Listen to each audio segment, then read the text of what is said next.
Good afternoon class. कैसे हो बच्चों? बच्चों, आज तक हम लोगों ने जो भी पढ़ा अभी उसमें हमने अभी तक प्रोज का फर्स्ट चैप्टर पढ़ा, उसे समझा और आप उसकी एक्सप्लेनेशन कैसे की जाएगी ये मैंने आपको डिस्क्राइब किया। अब हम जो आज पढ़ने जा रहे हैं एक न्यू टॉपिक, एक न्यू चैप्टर। तो आज हम शुरू कर रहे हैं अपने पोएट्री पोर्शन का फर्स्ट चैप्टर। इसके पहले आप लोगों ने प्रोज का फर्स्ट चैप्टर पढ़ा था। आज हम बात कर रहे हैं पोएट्री की, और पोएट्री के अपने फर्स्ट पोएम को हम स्टार्ट करेंगे जिसका नाम है character of A happy life.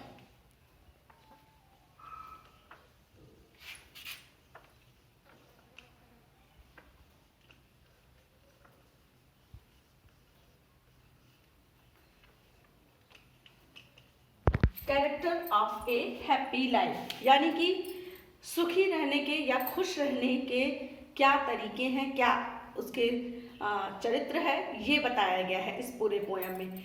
ये आपकी जो पोएट्री है ये सर हेनरी वॉटन के द्वारा लिखी गई है।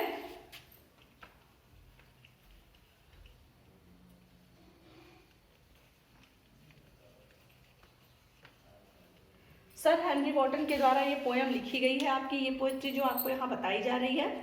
और इस पोएट्री में आपके in this poem the poet describe that what a happy man truly decided, कि एक जो आपका खुश व्यक्ति होता है, जो खुशी व्यक्ति है, जो सुखी व्यक्ति है, वह वास्तव में कौन होता है या उसकी क्या क्या चरित्र हैं, कैसे उसको हम डिस्क्राइब करेंगे कि यह व्यक्ति वास्तव में बहुत ही ज़्यादा खुश है या एक सामान्य तरीके से खुश है।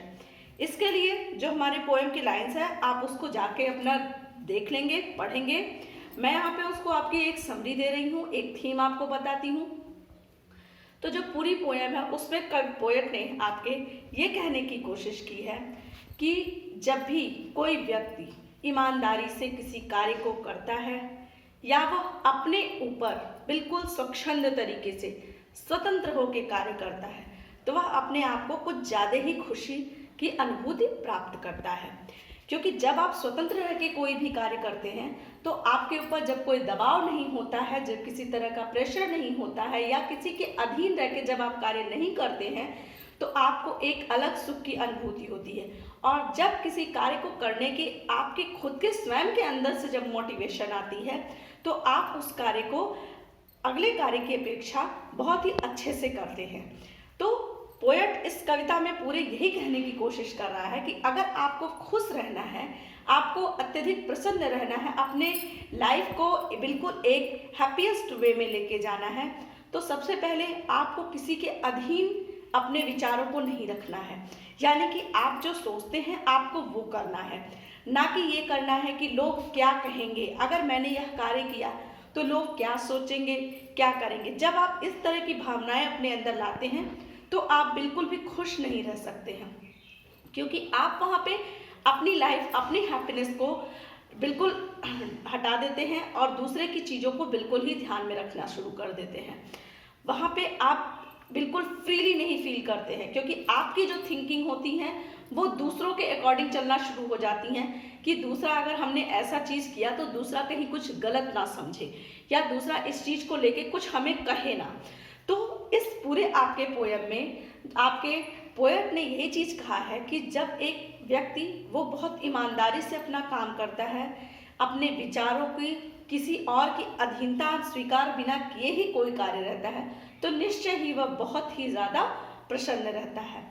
इसके अलावा जब व्यक्ति कोई कार्य करने में ना कि दूसरों की चीज़ों को, सलाहों को बहुत ज़्यादा मान के अपनी अंतर आत्मा से उस चीज़ को करता है, यानी कि जब आप अपनी व्हील पावर को इतना मजबूत कर लेते हैं और इस तरह से आप चीज़ों को बताते हैं कि हमें ये कार्य करना है तो यह कार्य सही है या गलत है, इसकी एनालिसिस जब आप स्वयं करते हैं अपने आप में कि मैं यह कार्य कर रहा हूँ तो इसकी चीज़ें हैं कि ये कार्य कोई कुछ भी कहे लेकिन यह कार्य मेरे लिए अत्यंत सही है, आवश्यक है, मुझे यह कार्य करना है, ये होना चाहिए।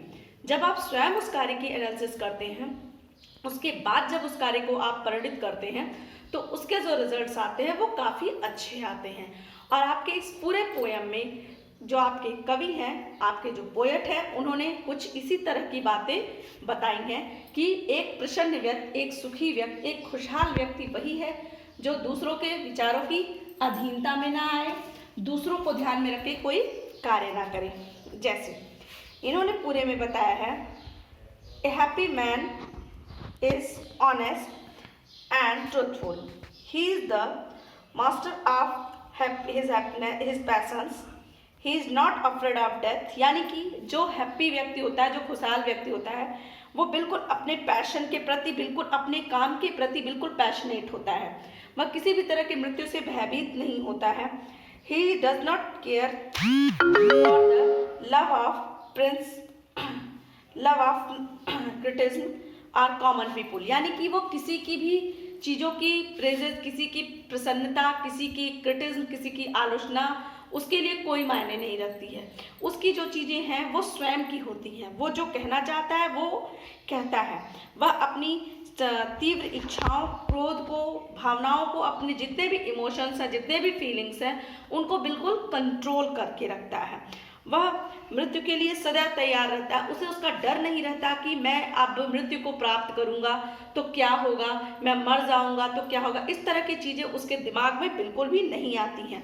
इस तरह के व्यक्ति जो स्वयं खुश रहते हैं, ये कभी किसी दूसरों की फ्लैटरिंग यानी कि बटरिंग नहीं करते हैं, और वो चापलूसी से प्रभावित भी नहीं होते हैं किसी और के कि नहीं हम बटरिंग करके उससे बड़े खुश रहेंगे। इस तरह के लोग बिल्कुल स्वच्छंद, अपने में आज़ाद, अपने में ही मस्त रहने वाले और खुश रहने वाले तरीके से होते हैं।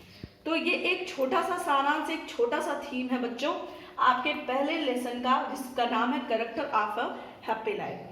पोयम आपकी बहुत अच्छी है और इसको समझने के लिए आपको थोड़ा सा ध्यान देना पड़ेगा। ये बिल्कुल आपके आजकल की पोयम, बिल्कुल आपके आज की जो लाइफस्टाइल है उस पर सटीक बैठता है। तो बच्चों आज के लिए बस इतना ही है। नेक्स्ट वीडियो में फिर हम आपके साथ कुछ और बातें करेंगे। तब तक के लिए बेटा थैंक यू।